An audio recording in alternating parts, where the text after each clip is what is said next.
Well, it's finally done, and looking back now, I'm surprised I got this far. Oh, I remember the day I bought it, and that anxious drive back home. Why was I anxious, you ask?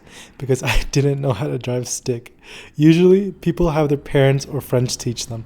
I, on the other hand, watched a couple YouTube videos, and somehow that gave me enough confidence to drive this car back home. You can probably guess what happened during that test drive. Yeah, I destroyed the shit out of that clutch. I'm still surprised the owner sold me his 180SX. When I first got this car, it was a proper lemon. Well, actually a lime, since it was bright lime green. I had no idea what I just got myself into. I really didn't. But ever since then, this car has taught me so much that it even gave me the confidence to completely tear apart the car 4 years ago. And you guys have seen that through all my YouTube videos. So after all those countless nights in the garage, I just don't think I could mentally afford anything happening to this car. I already had like 10 near misses with dumb drivers on these roads, and I almost got sideswiped by a semi-truck. So I'm still a little scared of losing this car, right? But I started thinking, I was like, you know what? If I let that fear and attachment to this car stop me from making meaningful memories, then honestly, what was the point of spending all those nights and all that money restoring this car just for me to act like a little bitch?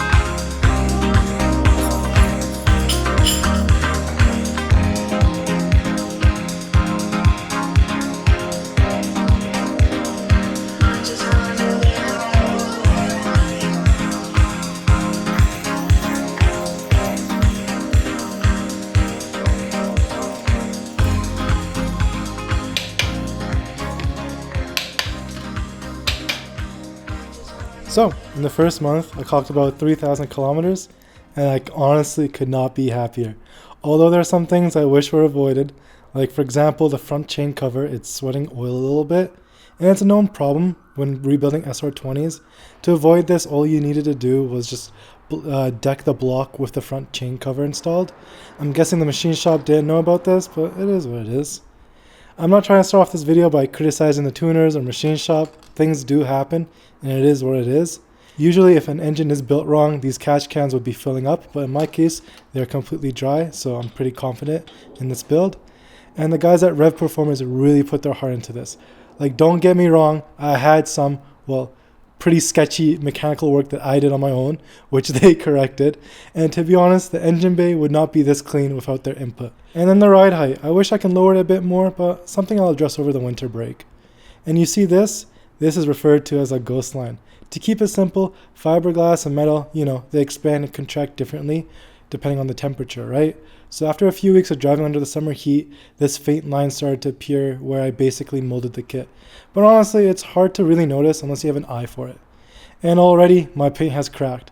I guess this happened when my car was being pushed around. It's not their fault at all. It's just my poor welding skills showing through, since I welded a plate there. And a big chip here where basically the tuner dropped his tool on the edge of my bumper. It is what it is. And lastly, here's some heavy 80 grit scratches on my quarter glass. This was a beautiful gift from one of my previous owners. And I'm showing you all this because the car isn't 100%, but honestly, it's pretty damn close and I'm proud of that. I just want to be transparent with you guys, alright? I can paint real nice, but I'm not going to hide the fact that my welding is horrendous. And that's the point. I want to show you all the mistakes I made as well as the work that I'm proud of. And I'm not going to lie, I struggled a lot in the beginning of this restoration since I was trying to perfect everything, but it just got to a point where it was so exhausting. Now, what helped me push through was the fact that there's no guarantee that I'll live a long life, right? So sometimes when I travel, I'm not even joking, I'll get a little anxious, not because I'm scared to die, but scared to die before I finish the car. So that helped me stop being so meticulous about every detail. I'm going to drive this car every chance I get and actually track this thing. And if it starts to rust again or engine blows or whatever, I'll happily do it all over again. Besides the underbody, fuck that. I really don't recommend any of you doing the underbody unless you really have to.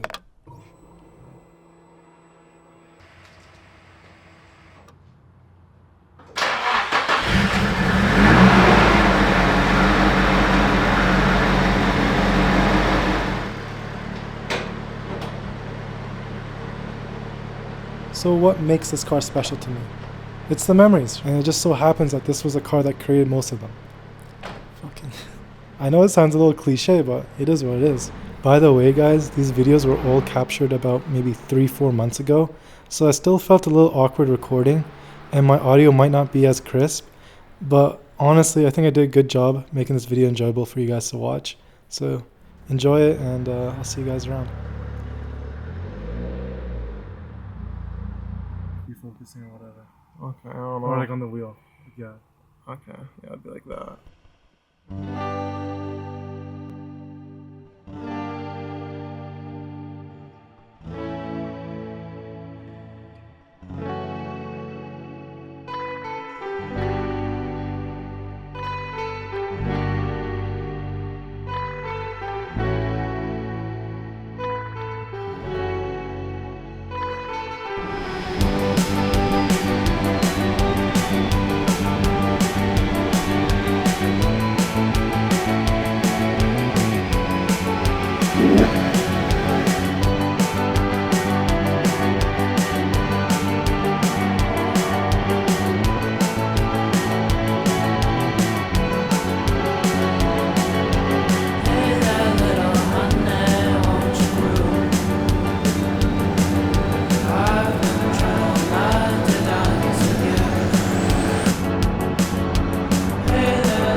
After almost 2 hours of driving, a little pit stop. If you guys are from Alberta, you probably know where I am. This is called Lake miLeAgE. miLeAgE, that sounds kind of weird. But yeah, either way, we took a little pit stop here just to check on my fluids and to make sure that turbo line that I replaced back then hasn't melted again. But while I'm acting like I'm checking the car in this clip, let's talk about brakes. So, do I regret deleting my brake booster? Not one bit. It's actually not that bad. Yeah, you'll need a lot more force to actually work the brakes properly, but for daily driving, just don't ride people's bumpers, and it's actually not that bad. Also, you have to remember, my experience might be a little different from your guys' experience because my car basically weighs nothing. It's like 2,600 pounds, and I'm running 6-piston Brembos up front and really thick tires. So those definitely can impact how effective my brakes are in relation to the pedal pressure.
already sweating. I forgot one thing. I forgot a fire extinguisher, so we're going to Canadian Tire. Alright, picked it up. I'm gonna look at some YouTube videos on how to use this thing. The pin to unlock the fire extinguisher. Good enough. I'll be fine. Let's go. And then I picked up this fire extinguisher just in case anything happens. You never know, right? Let me just double check everything before I go.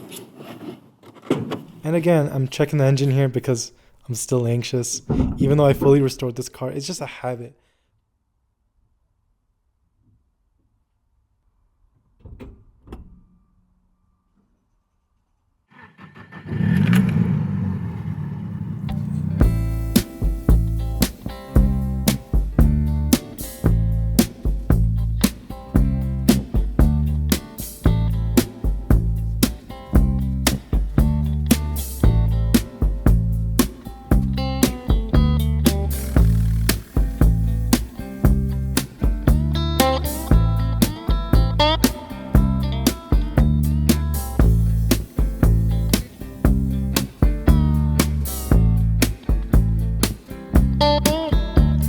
Six-blade knife, do anything for you.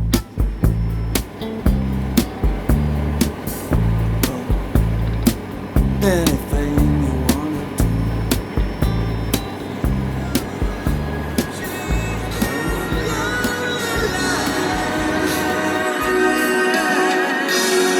I wanna know what love is. I want you to show me. I want to be what love is.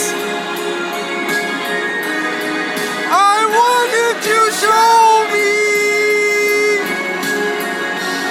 I want to be what love is. I want you to show me. I wanna feel what love is. I know you can show me. Let's talk about love. I wanna know what love is. Love that you feel inside. Feeling so much love.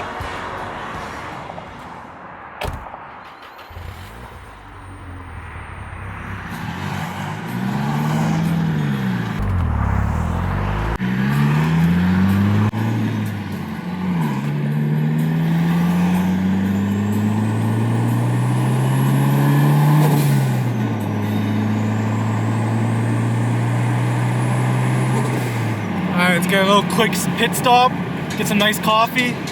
Fuck it. Oh, what a banger. My language.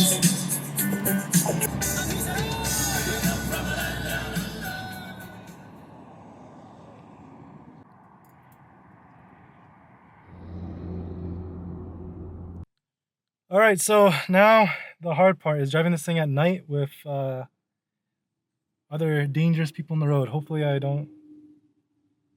this goes smooth. I really hate driving on this highway when it's night because people are crazy.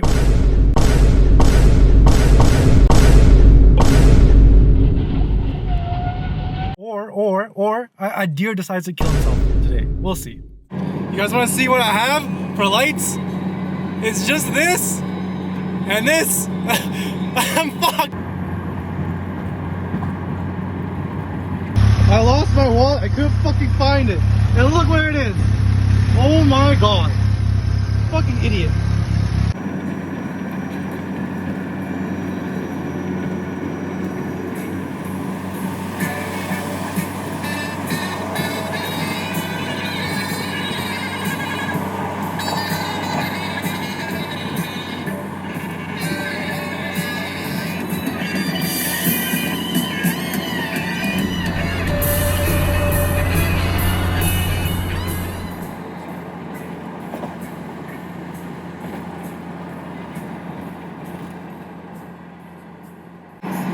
This fucking guy almost took me out, bro. The fucker was sleeping and he almost went off the fucking curb. Mother.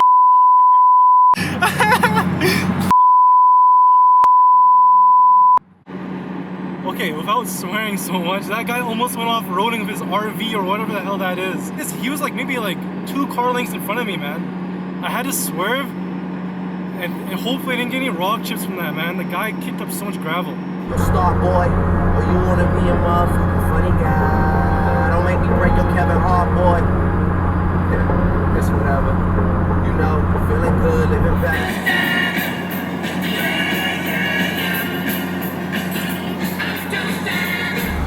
How is this guy slower than a semi-truck? God damn. Oh. Oh, fuck. Bro, I fucking Edmonton, bro.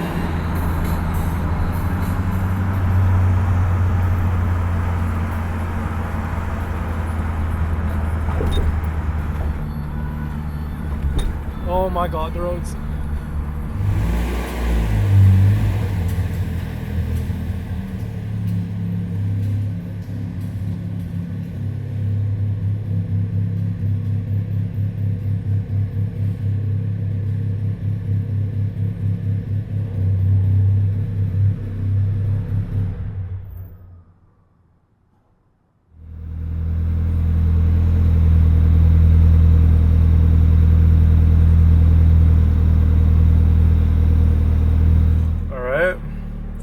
Time to go to work. Hopefully the car is not too obnoxious for my coworkers. But yeah, let's see how the first couple of days go here. Let's get the hell out of here.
Sometimes you're better off dead. There's a gun in your hand that's pointing at your head. You think you're mad, too unstable, kicking in chairs and knocking down tables in a restaurant in a West End town. Call the police, there's a madman around, running down underground to a dive bar in a West End town. In a West End town, a dead end world, with the East End boys and West End girls. In a West End town, a dead end world, with the East End boys and West End girls. West End girls.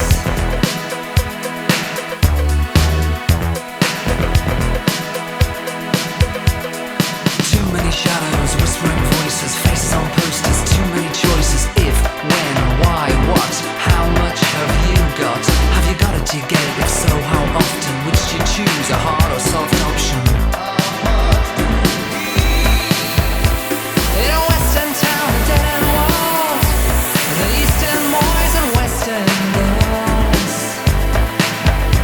In a West End town, a dead end world, the East End boys and West End girls. West End girls. West End girls.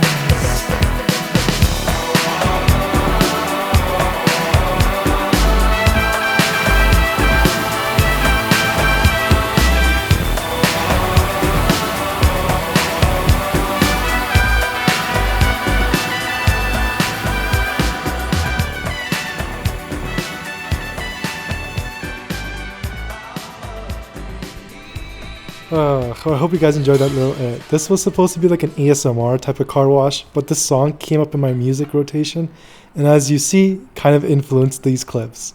So, what makes a car special? To me, honestly, as I get older, I realize no car is actually special. What actually makes it special is the memories and experiences.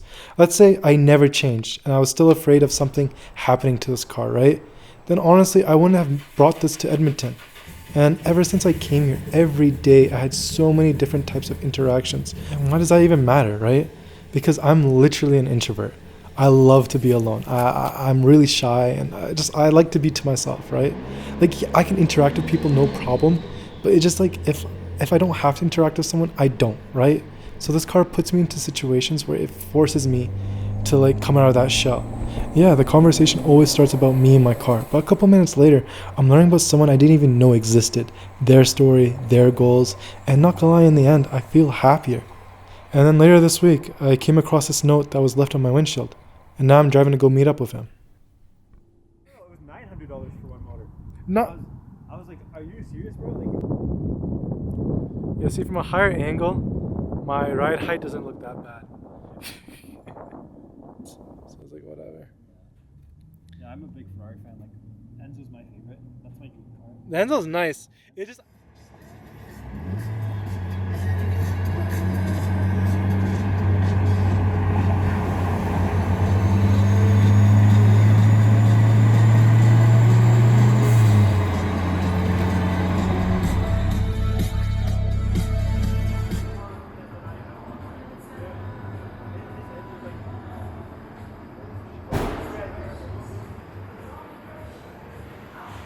They usually do a meet every year, and it's like super, super great though.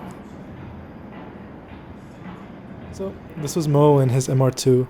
As you guys seen, he showed me around town, and we took a bunch of pictures and videos, and later we ended the night at a local meet. But I still felt awkward holding this camera, so I didn't really record much for you guys, but you guys didn't really miss much at the meet.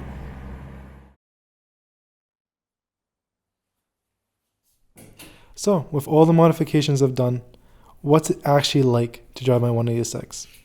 Well, come sit with me in the passenger seat, and you can be the judge.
The roads in Edmonton are so fucking shit. Oh my god.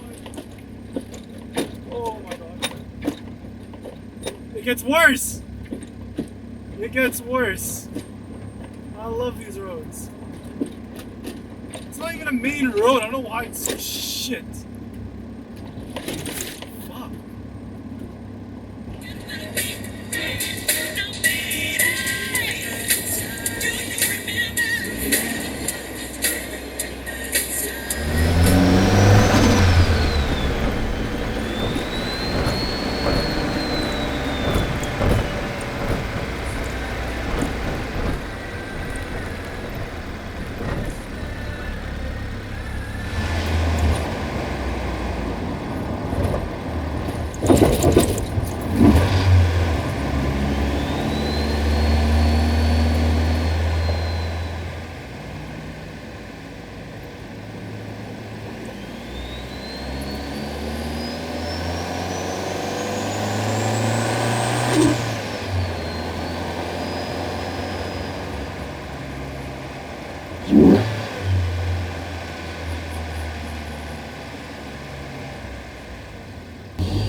Okay, I just finished the workout. I'm gonna go get something to eat. 12 o'clock right now. 11:30, 12 o'clock.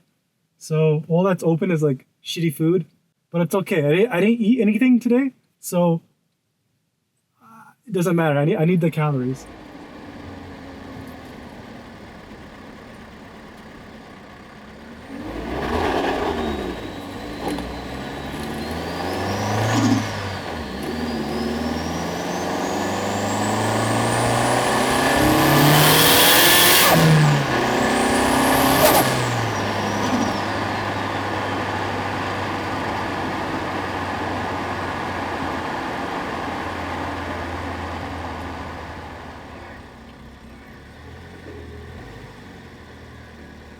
Got my shawarma. Let's just go somewhere nice to eat it and then call it a night.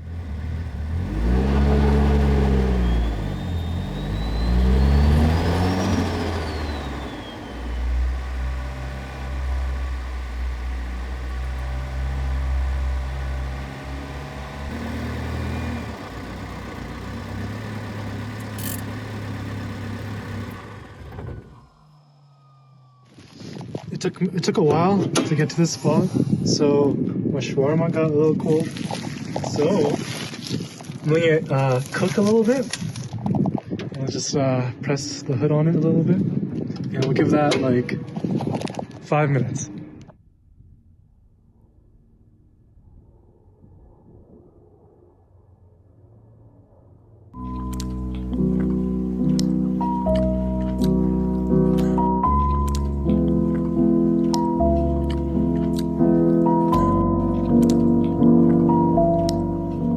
Review on the shawarma. It's a solid 6, but it's okay.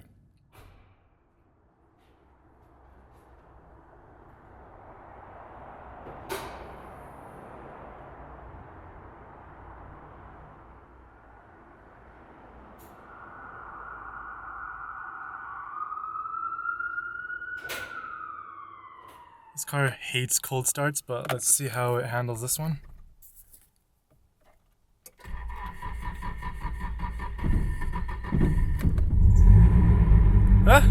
It did it. Alright, so while we wait for the car to warm up, I'm basically heading back to Calgary. And I'm not gonna probably record anything because it's just the prairies. There's like literally nothing to see. But if I see something special or something cool, I'll record it. But besides that, it's just a straight road. Hopefully no one hits me. Let's see how that goes. And yeah, if anything crazy happens or whatever, I'll try to catch it, but probably not. I'll see you guys in a bit.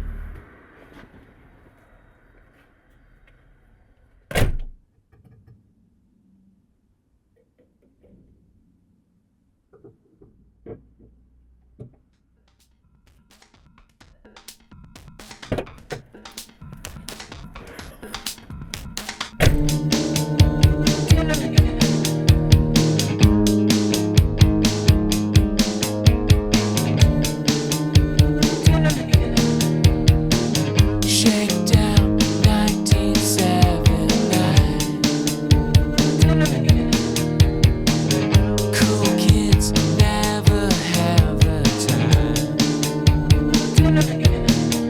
On a live wire right up off the street, you and I should meet.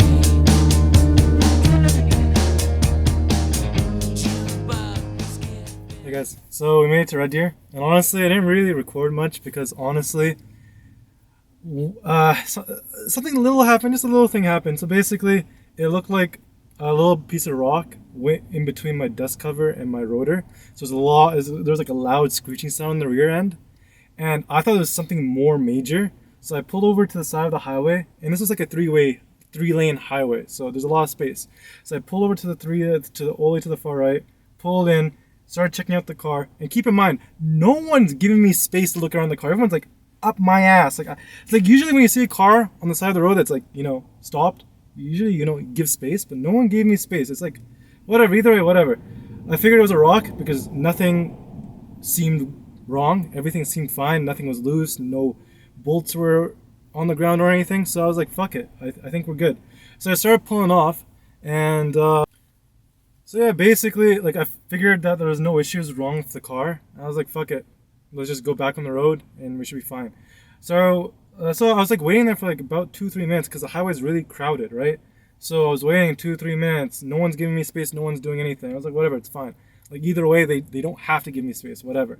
And then eventually, I find a gap, and then there's a van, maybe like 10, 12 car lengths down the road. Like I have a lot of time. So I start like merging, and keep in mind, I'm not gonna floor it trying to merge it. That's like whatever. Like I got to 100 kilometers an hour and within like maybe like 6 seconds, 7 seconds. Okay, like I wasn't going slow, but I wasn't going extremely fast. I was going like, you know, respectful, I guess. And this guy, he didn't bother to switch over because like keep in mind, when I saw this van, the whole highway was free. Like he could have easily merged to the left lane and gave me space. The guy didn't do anything. If anything, he started speeding up. And he was up my ass. He was about to hit my car. He was about to rear end me. And I swerved back to the median. And then he pulls up right beside me, starts flipping me off and shit. I was like, what the fuck did I do wrong? Like, honestly, that's why I hate driving on this highway.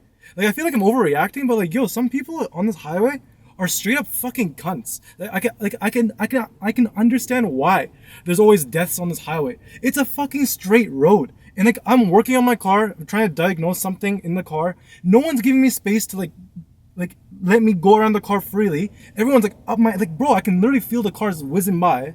And then when I finally have space to merge, the guy tries to rear end me when he has space to go left. Like this, like the guy has no one beside him. No one. I swear to God, the highway was clear. It was just him, and he was on the far right lane, and he can see that I was merging.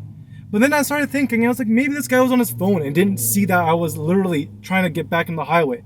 And then the thing is, like, the guy starts flipping me. I got pissed, bro. I don't know why. I have anger issues, okay? And the guy starts flipping me off, and she was like, bro, like, oh, whatever. Either way, that kind of like ruined my vibe and shit. So hopefully, you know, I brighten up a little bit, and then, yeah, whatever, man. But yeah, we made it to Red Deer, so it's like an hour and a half drive from Edmonton. It's pretty, besides that incident, it's pretty normal. It's a straight road. This highway is a straight road. I honestly don't understand the people that drive on this highway. They're honestly cunts. Like, if I'm in the far left lane, going slow, yes, honk the shit out of me, tailgate me, do whatever the fuck. But bro, if I'm in the right lane, like, why?